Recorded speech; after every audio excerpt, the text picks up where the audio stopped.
You able to see that? Wonderful. Okay. So thank you for joining me this morning. It's maybe not quite so early for you ladies. It's 10 a.m. I guess your time probably. It's just after 7 my time. So early start for me this morning, but I'm so grateful that you are here with me this morning. I'm going to be presenting my dissertation research. I just finished my doctorate in March. And so my topic was elderly Mexican immigrants' experiences of aging. And that's actually what you see on the screen is actually the title of the dissertation. Viviendo una buena vida means living a good life. All right.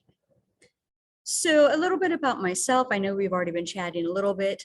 I double majored as an undergrad. I got a degree in sociology and another in psychology.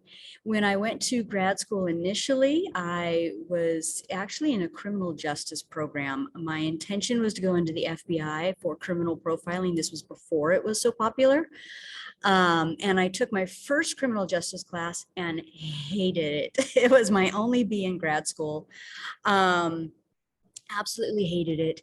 And I was working in law enforcement at the time. And I saw when I would look in the eyes of kids who were being arrested and how many of them seemed like they were already dead. And I thought, wow, we really need to get to them, earlier. And so that's when I thought, I'm not into criminal justice. Let's go into school counseling. So I got my master's in that. And then about 10 years ago, I got my administrative master's. And as I said, I just finished my PhD.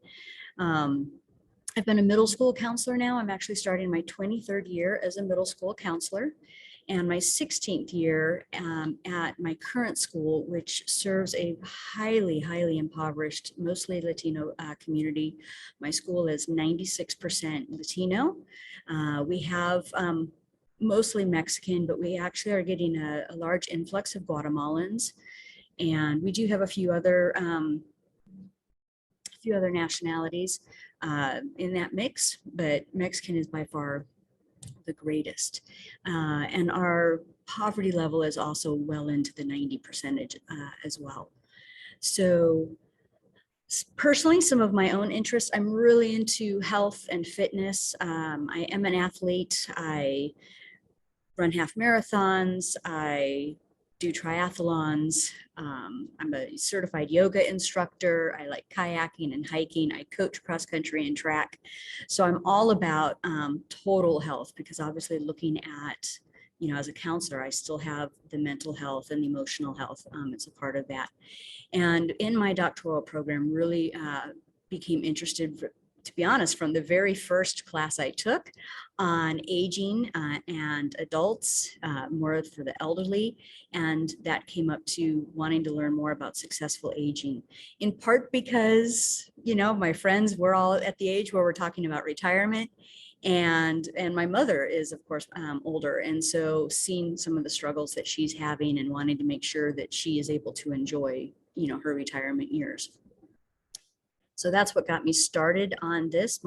Originally, my dissertation was going to be something to do with fitness and aging, but after reading a lot of the literature, it's a kind of a been there, done that sort of topic. So I fine-tuned that a bit more and really started focusing on my. I'm very passionate about the community in which I work, and I love the Mexican culture, and but I see the struggles that they do have. So the statement of the problem really is the world is aging. People are living longer, and more people are living longer. We do have those blue zones. There's a blue zone, in fact, about an hour from where I live. Those blue zones are the places, if you're not familiar, where the communities, you have lots of people living well into their hundreds. Now, a caveat, of course, to this is I started my literature review and my research before COVID.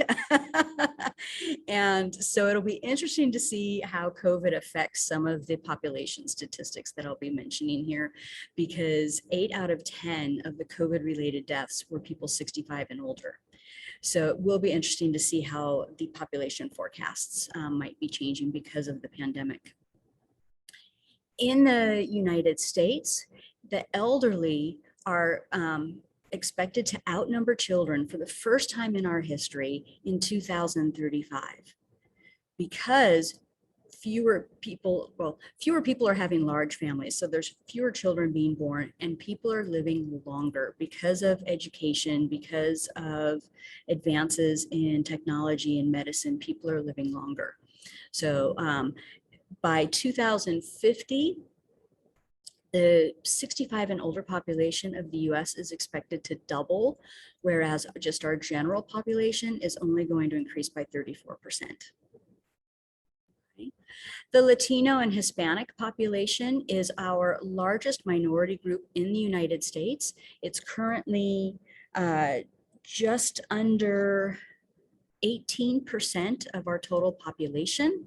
And also by, I think it's 2050 as well, it's going to be closer to 30%. And of that, Mexicans comprise 60% of that Latino Hispanic population. Some other interesting statistics I found was that Mexicans tend to have within that population, there's a 20% poverty rate and 16% do not have health care. So that's part of, again, the issue of what is it like to age for them. Another interesting note is that the United States population growth is expected to be due more to immigration than to natural increase, meaning the difference between the birth rate and the death rate. I forget the exact statistic and the date, but immigration's going to account for like 1.5 million growth, whereas natural increase will only be 1 million. So that's going to be a change. Other things that we found is Latinos currently underutilize health and social services. Now, of course, we have that number, 16% don't have health care.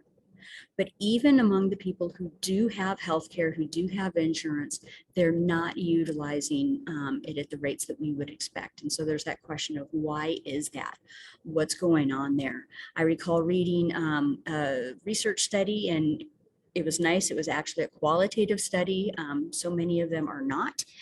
And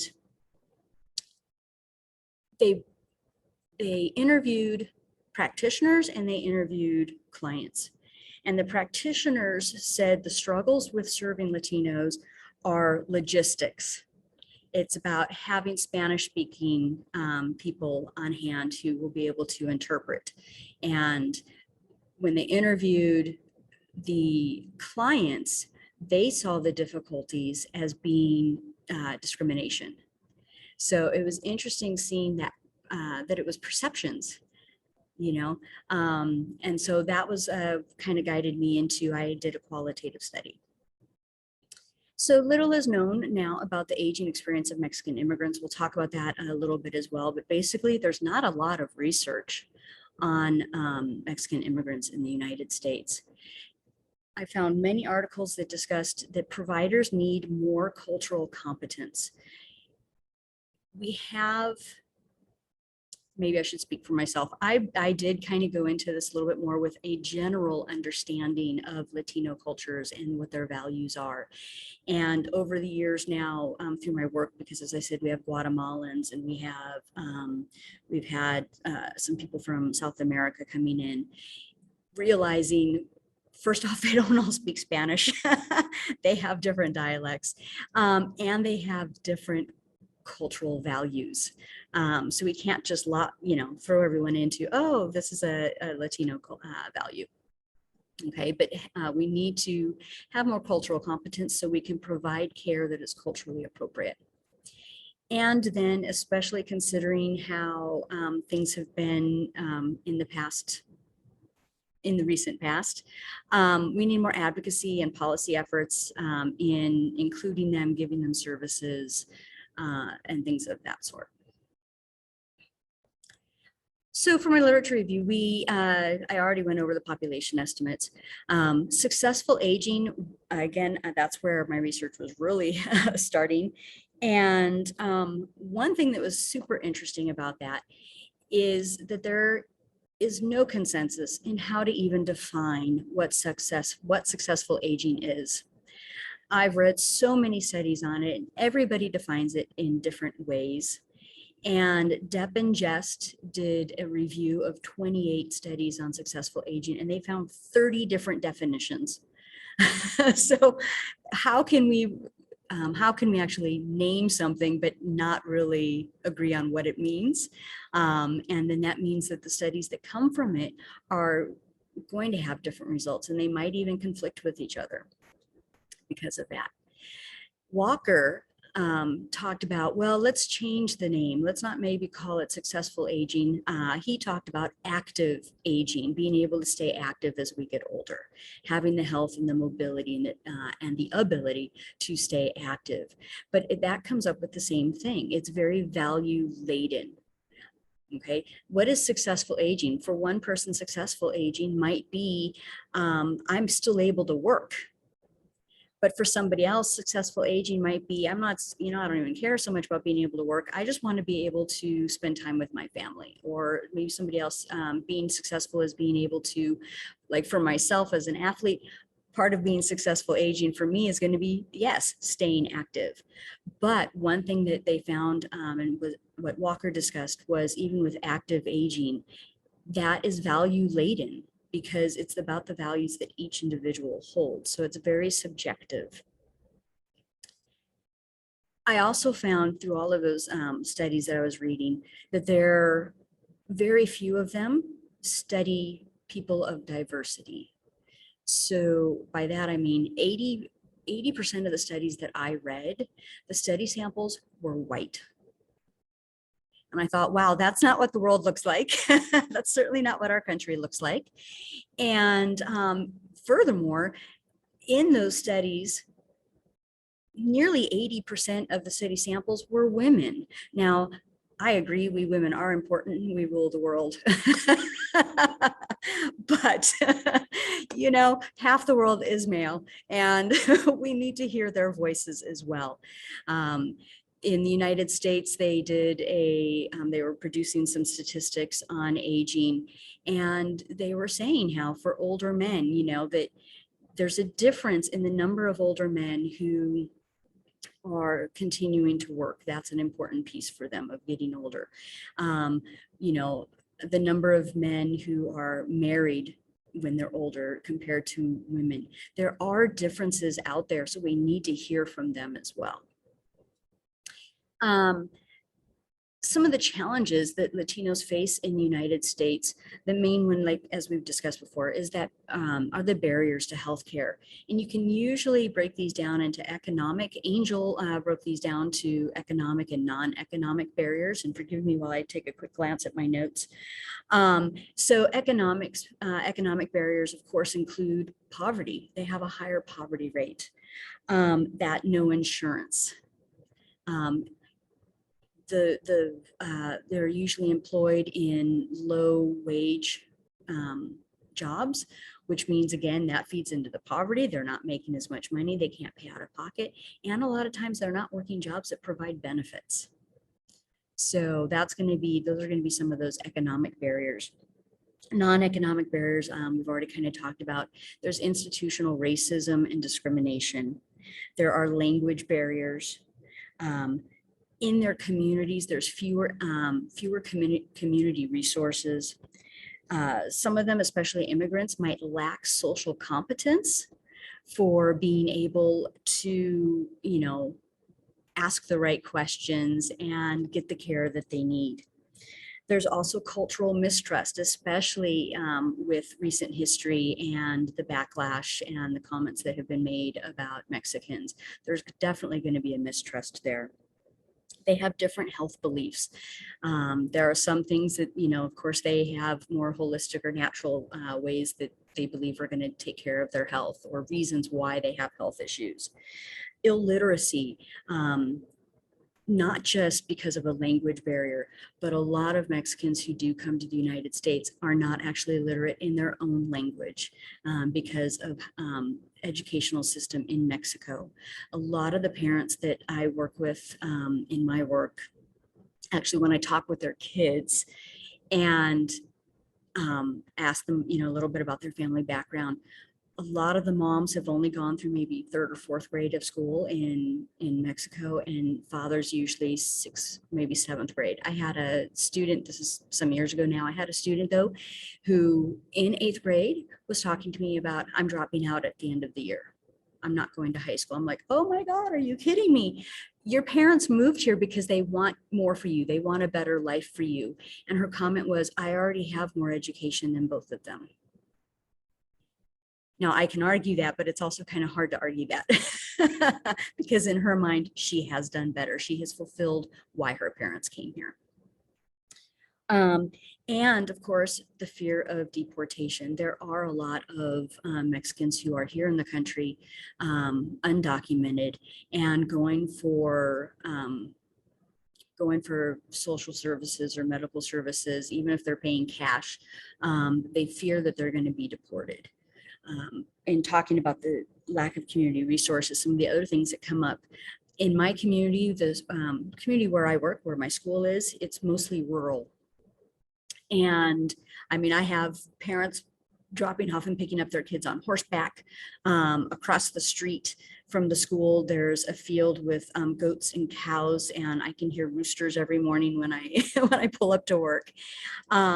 There are no sidewalks. There are no there are stoplights on the main road that goes through the community, but there are no street lights lighting the way.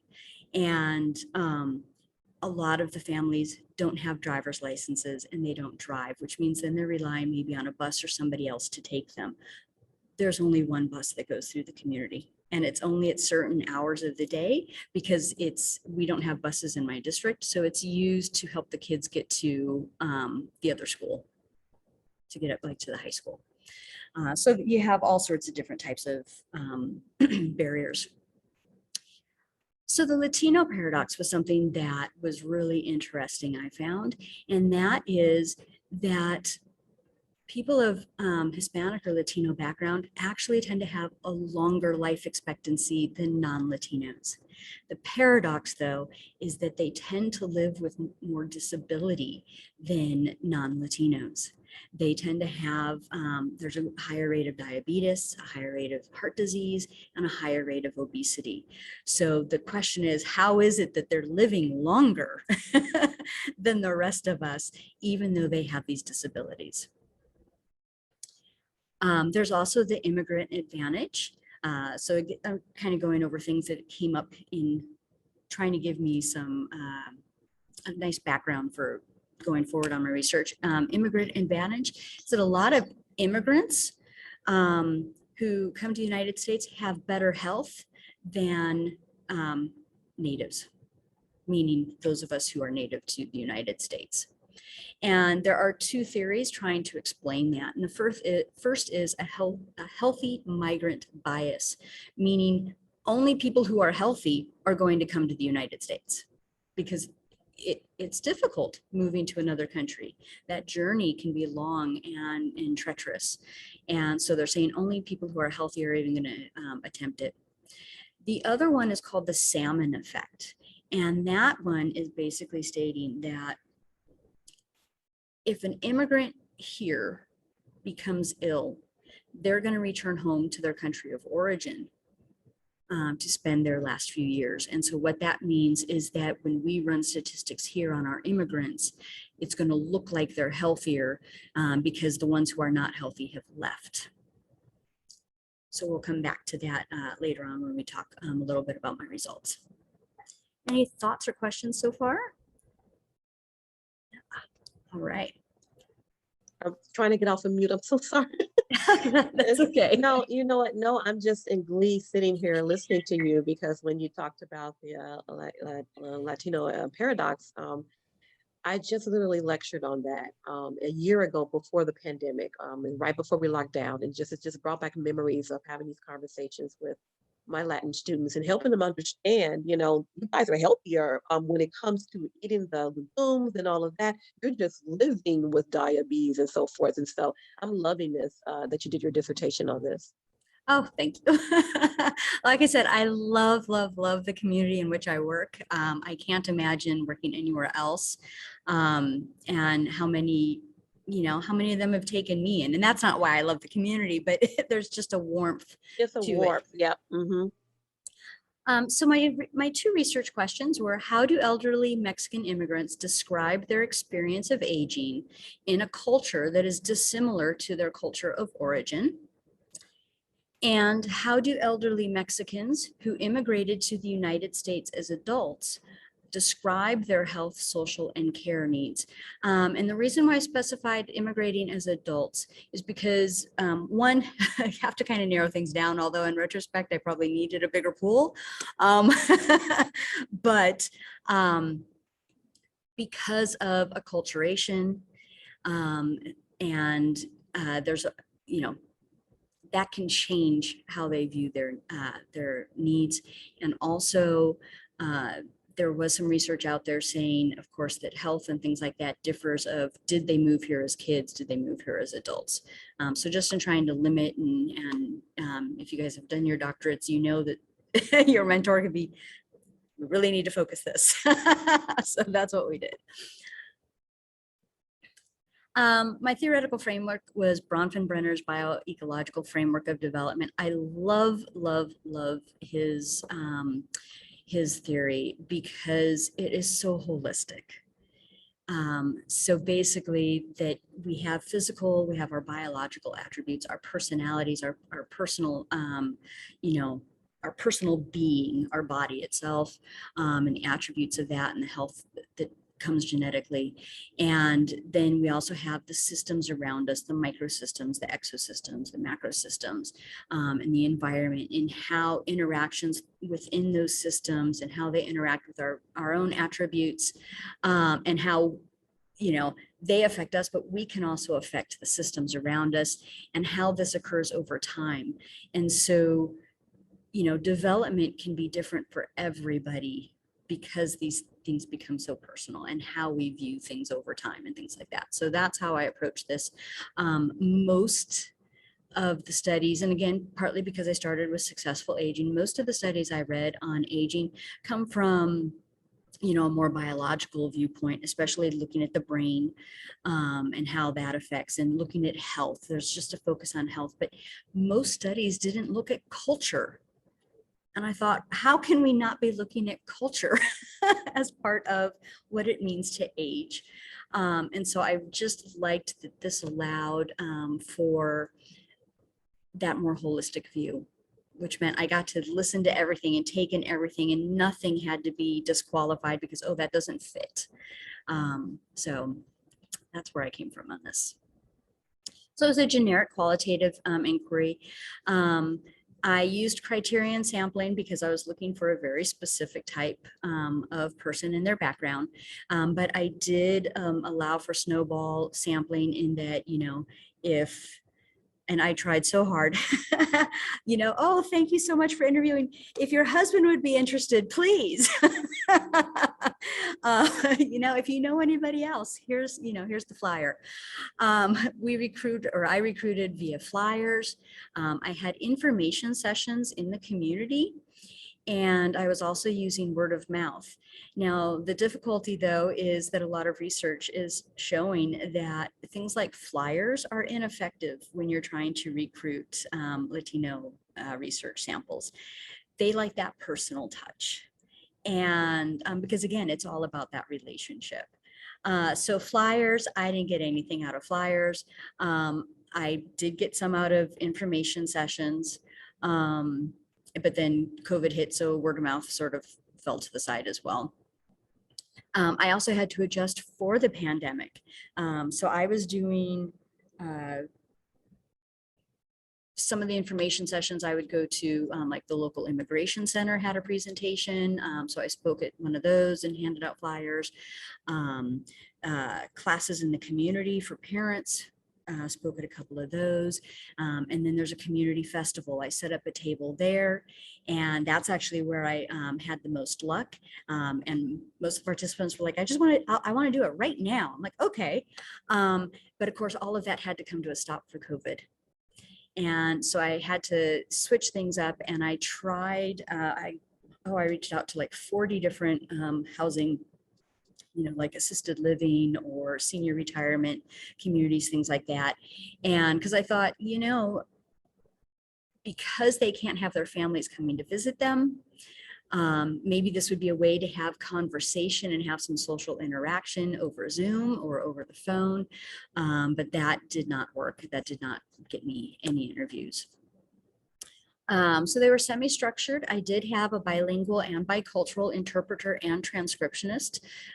So they were Mexican and living here. And one is actually a bilingual liaison for the school district. So that's part of her job, is just interpreting. But that's really important to have a bicultural interpreter and transcriptionist as well, because if your participant is using an idiom, something cultural that maybe I could translate it, but I may not know what it means because I don't have that cultural background. I did give $10 gift cards to like Subway or the local grocery store or Starbucks. I would lay out what I had available and they got to pick what they wanted, just as a way of saying thank you and giving back to them for their time. Ethical considerations was key here, not just your typical ones because it's research, but again, because of the community in which I am, they were considered a vulnerable population because they're elderly, because they are a minority, and then because the population or the community in which I did the study, we do have a high number who are non-documented. So I did get a waiver. Sorry, there's a gnat or something flying around my head. I did get a waiver of signed informed consent to protect them because, I wanted them to feel safe talking if they weren't here legally. I didn't want them to worry about being deported. But also then I had to talk about the university. The university was very, very firm on you had to do interviews in a public place. And I thought, well, okay, again, we're talking about elderly, a lot of whom who don't have cars, and it's a rural community with no sidewalks and no streetlights. I can't have them walking possibly at night for an interview. And so I was able to get special permissions that if they requested that I go to their home, because in part I would not be going alone, I'd have my interpreter, but that I was allowed to do them in the homes. We didn't end up with any of those. We did them at the festival, but still just really trying to make sure that I'm taking care of the population. And then analysis was the inductive form of thematic analysis with constant comparison.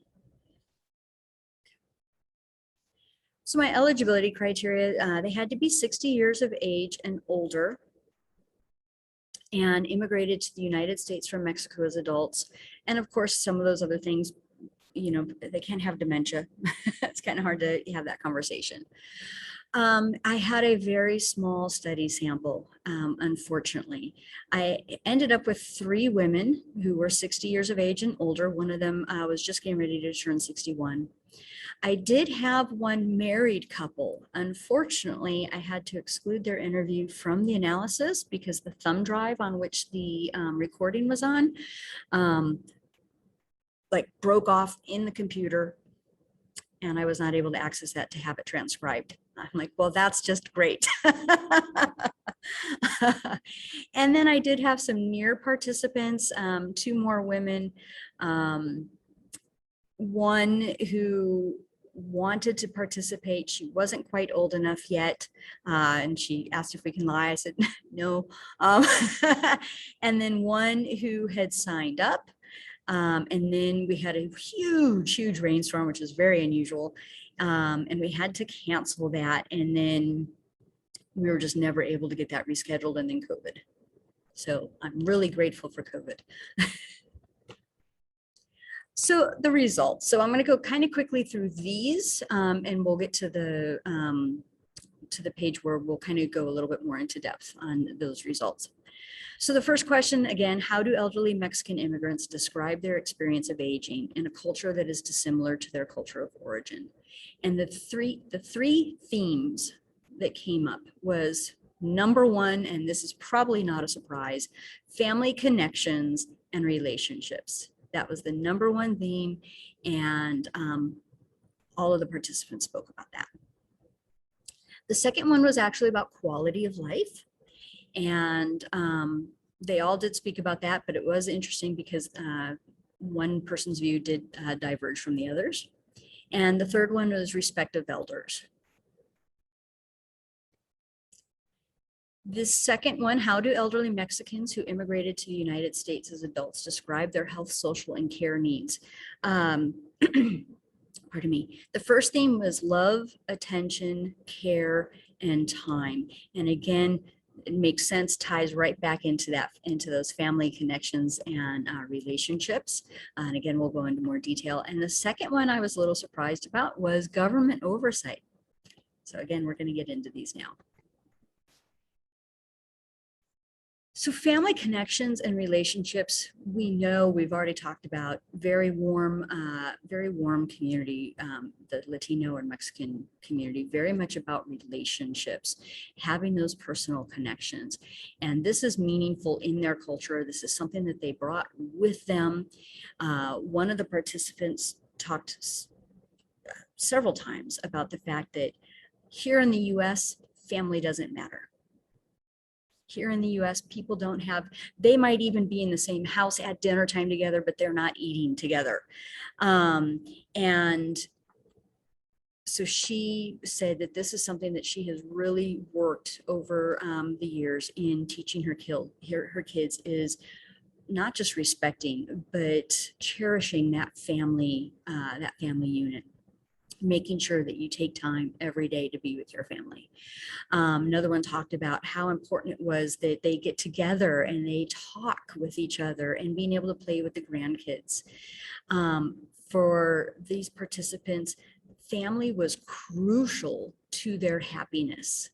One of the women said that if she could go back in time, she would not come to the United States. And if it weren't for her family being here, she would be gone. She would be back already, but it was about her family. And the other, one of the other participants also talked about the fact that she misses her country, but her family is here. She made her family here. So, and as I said, the other one talked about being able to play with the grandkids, but she had a really, I loved it. She had a really great perspective on, in my opinion, on life. Life is what you make of it. And so it's good no matter what, it's just how you, what you do with it. So she was really interesting. Let me see here. Quality of life. Two of them said, so they did talk about quality of life. One of the women actually used that term, quality of life, which I found really interesting. Two of them said the quality of life is much better in the United States. And what I found interesting was that they talked about it for economic reasons. It was all financial. It was the fact that they had been able to work and they were able to build up their savings, that they now have Social Security, so they still have money as they're older and they're not working. The fact that because they work, they have health care. And so for them, quality of life is better here because of economic reasons. One of the women said quality of life is better here because she was able to make sure that her kids got an education. The one who diverged from them was not happy with quality of life here, but she was also looking at it from a different perspective. She came in very well dressed, had some, brand name items with her. So I could tell that financially seemed to be in a pretty good place, but for her, it was all about natural living. She misses being at home where she can go and take a bath in the waterfall. and she can be out in nature and the air is clean and people are raising their own food. She couldn't stand that she has to go to the grocery store and not know where her food is coming from. So for her, quality of life is not as good in the United States. But again, she was coming at it from a different perspective. They did talk about the treatment and consideration of elders and said that it's better in Mexico than it is here.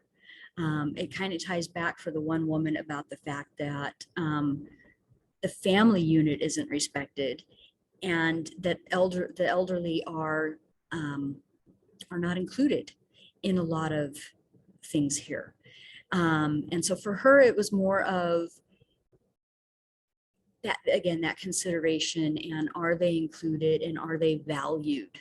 Whereas one of the other women talked about there is no respect. She said, you know, when you're in Mexico, boys will actually tip their hats and they will bow.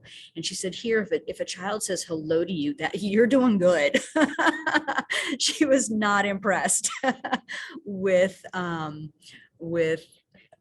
the treatment of elders here in the United States. And again, the other lady said, it's all what you make of it. She didn't even mention respect. Which again was interesting because respeto is a big thing.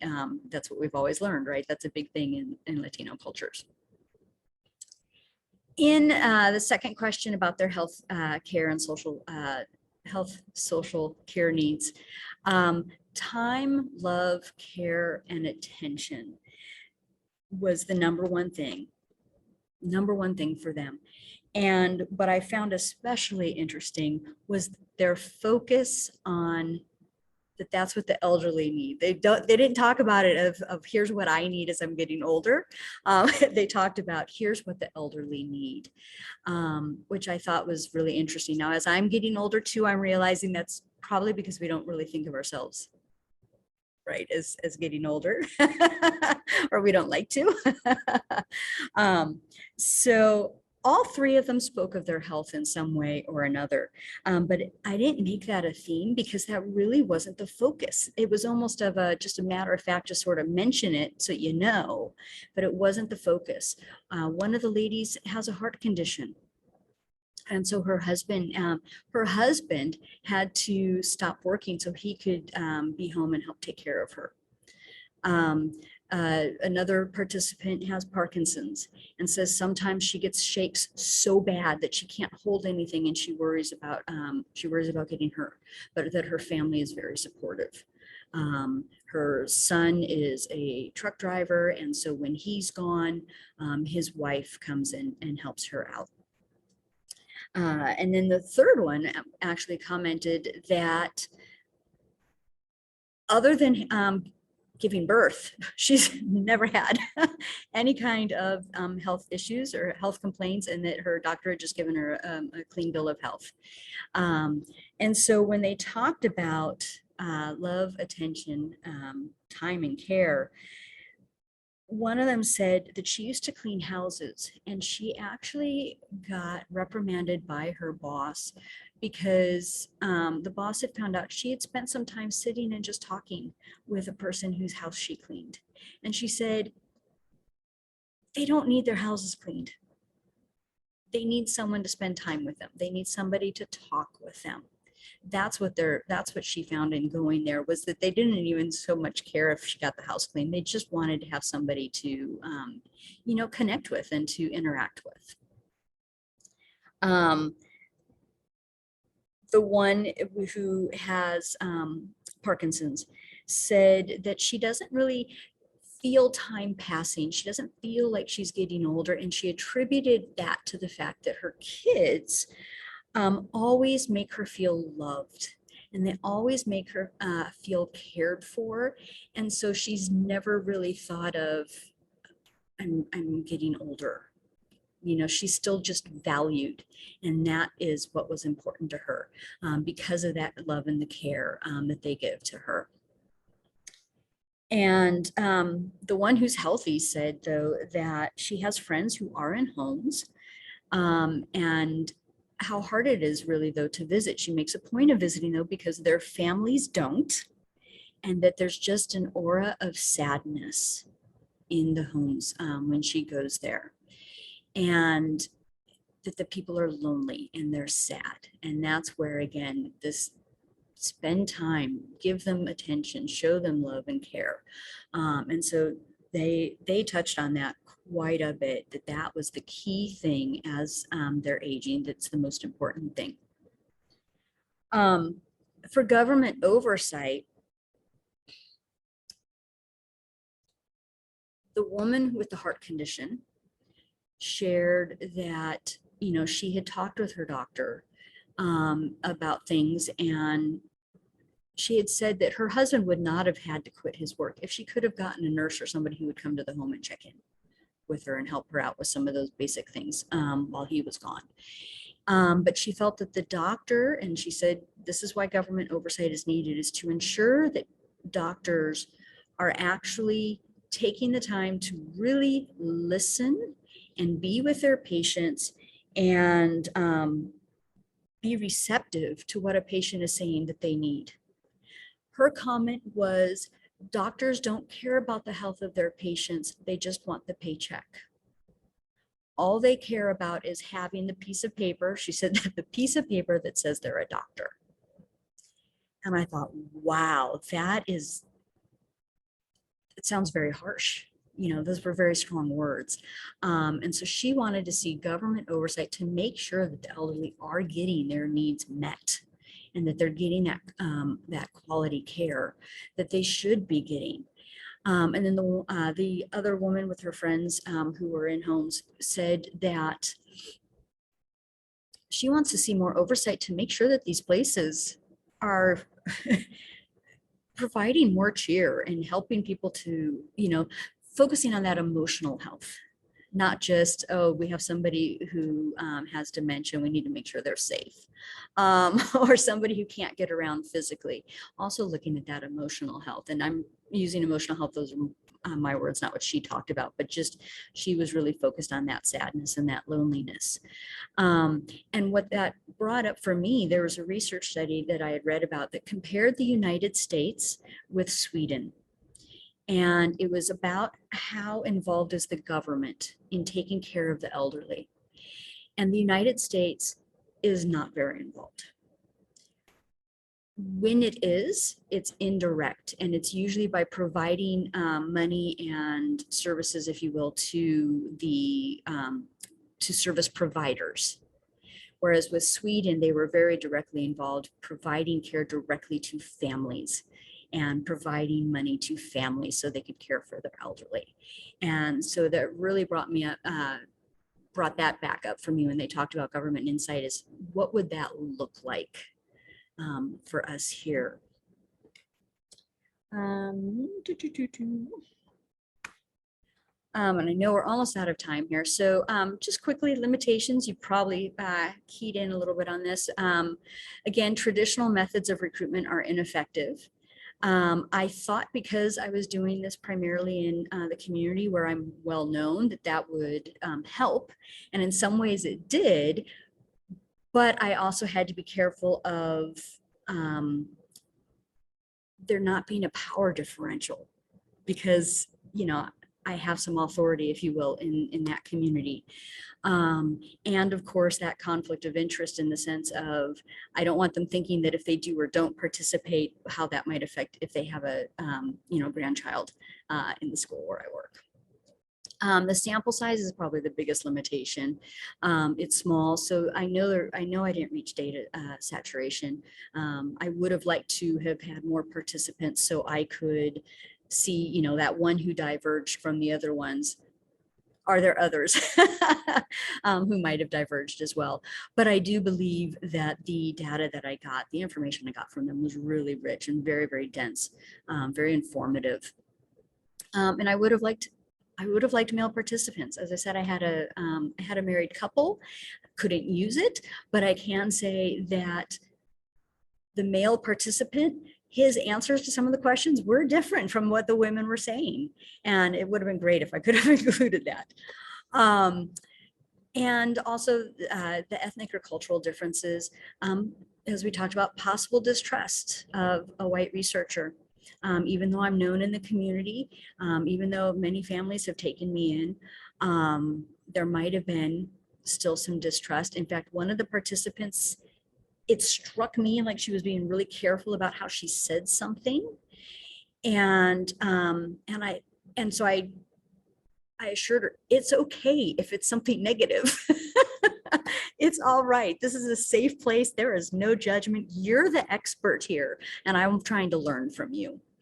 And again, those language barriers. I did have, as I said, bicultural, bilingual transcriptionist and interpreter, but I think it just would have been far more beneficial if I was fluent. I can read Spanish, I can speak some Spanish, but I cannot have spontaneous conversation. So that's why I used an interpreter. Some of my recommendations, some of the things that came up, of course, replicate it with a larger sample size in males. Explore it. I was in the COVID pandemic thinking maybe I should change my whole research now and just try a case study. I thought, no, it's getting a little late there. But focus groups would be good, because then when we have those diverging opinions, let them talk about that and hear what they have to say. Looking at how cultural differences directly influence their experiences. Like the one woman talked about the fact that in the United States, they don't value family. Now she's brought in, hey, family is important, but how might that as a United States cultural value, how might that influence her life is kind of what I was looking at. They kept talking about my country, and they meant Mexico, even though a couple of the women have been here for 40 years. And so I thought, when does my country begin to apply to the country to which they're in now? Does it ever? Because that could speak to acculturation. So that would be really interesting. A couple of implications for practice: really needing to incorporate plática, that's small talk, and personalismo into our service work, really needing to take that time to just sit and talk and build that rapport. Because I think a lot of times we get so caught up in, I am on a schedule and we need to get stuff done. We're here for a reason, let's get to it. And if they're all about connections and relationships, we need to take that time to build the relationship and to small talk with them. All the interviews started with some of it and ended with it, and having to share some of my own personal experiences as well to build that trust. And again, be aware of making cultural assumptions. An example I would say is, we know from data that, Latinos or Mexicans, that there's higher poverty, and due to discrimination, they don't have the same opportunities. But it would be faulty to assume that they don't have college education or they don't have good jobs because they don't have the opportunity. So just making those assumptions, we need to be careful with that. So any questions, thoughts?